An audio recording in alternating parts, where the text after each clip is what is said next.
Bismillahirrahmanirrahim. Alhamdulillahirabbil alamin. Wassalatu wassalamu ala asyrafil anbiya'i wal mursalin wa ala alihi wa sahbihi ajma'in.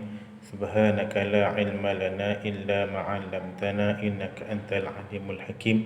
Qala rabbi shrah li sadri wa yassir li amri wa hlul 'uqdatam min lisani yafqahu qawli amma ba'd. Assalamualaikum warahmatullahi taala wabarakatuh. Apa khabar anak-anak murid Ustaz sekalian? Sihat ke? Alhamdulillah. Alhamdulillahi rabbil alamin. Wassalatu wassalamu ala asyrafil anbiya'i wal mursalin wa ala alihi wa sahbihi ajma'in. Subhanaka la ilma lana illa ma 'allamtana innaka antal alimul hakim. Qala rabbi shrah li sadri wa yassir li amri wahlul 'uqdatam min lisani yafqahu qawli amma ba'd.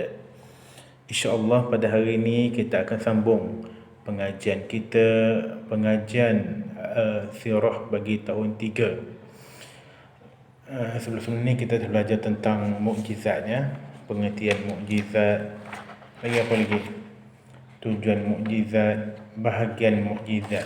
InsyaAllah pada hari ini kita akan sambung perbezaan antara mukjizat dan sihir. Ya, perkara ini kita nampak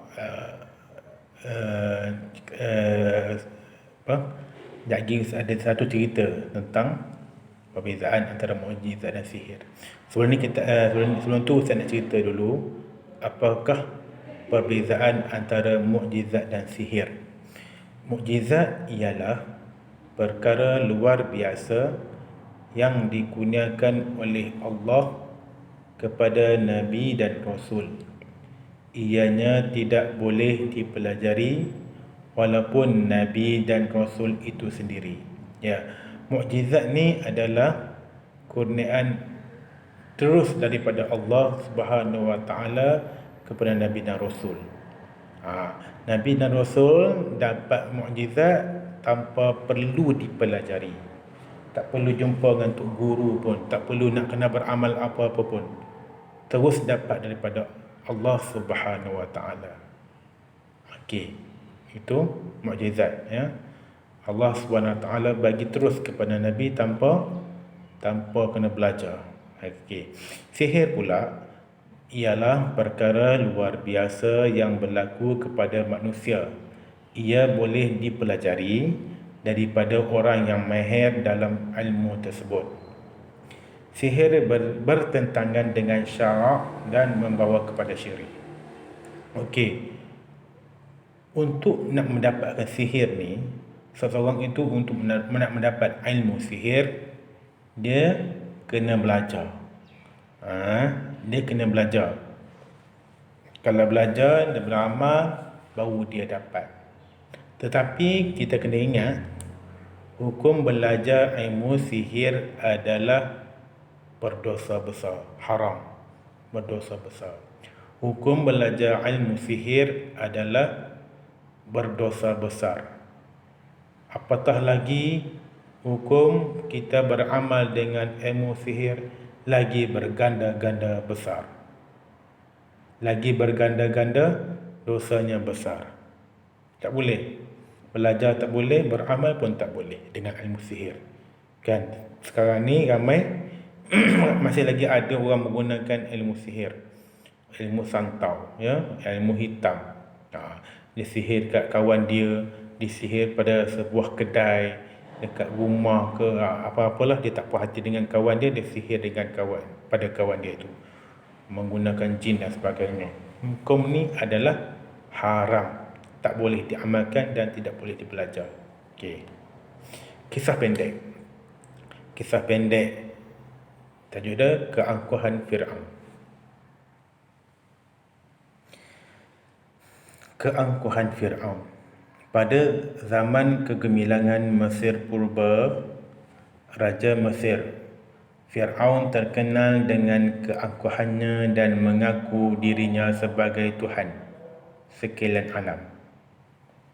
Pada zaman itu, negara Mesir masyhur dengan teknologi dan pembinaan. Fir'aun juga mempunyai ahli-ahli sihir yang hebat. Allah Subhanahu wa ta'ala telah mengutuskan Nabi Musa alaihissalam untuk memperbetulkan kepercayaan kaumnya daripada menyembah Fir'aun kepada menyembah Allah yang Esa. Seruan Nabi Musa alaihissalam ditentang hebat oleh Fir'aun dan pengikut-pengikutnya. Pada suatu hari, Nabi Musa alaihissalam dicabar oleh ahli-ahli sihir Fir'aun untuk menunjukkan kehebatan masing-masing. Ahli-ahli sihir Fir'aun telah menukarkan tali menjadi beberapa ekor ular.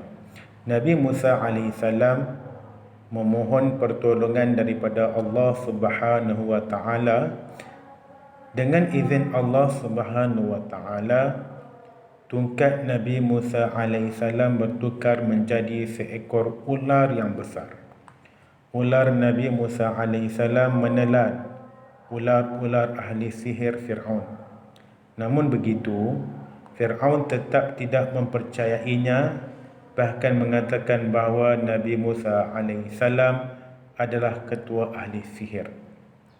Pengajaran daripada cerita tersebut ialah mukjizat boleh mengatasi apa-apa sahaja kerana mukjizat ialah hak Allah Subhanahu wa ta'ala dan tidak boleh dipelajari oleh sesiapa. Sekiranya Allah menghendaki sesuatu, maka jadilah apa yang dikehendakinya. Firman Allah Subhanahu wa ta'ala,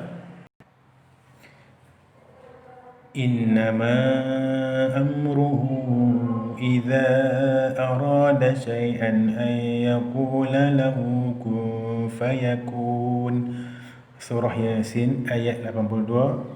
Maksudnya, sesungguhnya keadaan kekuasaannya apabila ia menghendaki adanya sesuatu, hanyalah ia berfirman kepada hakikat benda itu, jadilah engkau, maka ia terus jadi. Anak-anak murid sekalian, itulah tadi sedikit cerita atau kisah pendek tentang perbezaan antara mukjizat dan sihir. Di sini kita boleh nampak bahawasanya sihir yang diamalkan, yang dipelajari, yang diamalkan, yang kena belajar untuk dapatkan dia, itu lebih lemah, lebih lemah daripada mukjizat. Mukjizat itu datang daripada Allah terus kepada Nabi. Mukjizat itu lebih kuat daripada sihir. Jadi di sini kita nak tekankan bahawa hukum belajar sihir adalah haram. Kalau belajar juga berdosa besar, masuk api neraka. Kan? Okay, macam orang dah kata tu kan, haram, dosa, masuk api neraka. Tak boleh amalkan sihir tersebut. Sekian untuk pada hari ini. InsyaAllah sekiranya ada yang tak faham, ada terkasar bahasa macam mana, kamu boleh tanya selepas kita buka sekolah nanti. Ustaz akan huraikan sehingga kamu faham. Okey. Untuk itu Ustaz ingin ambil kesempatan ingin mengucapkan selamat Hari Raya Aidiladha, maaf zahir dan batin. Okey, sekian, wabillahi taufiq wal hidayah. Assalamualaikum warahmatullahi taala wabarakatuh.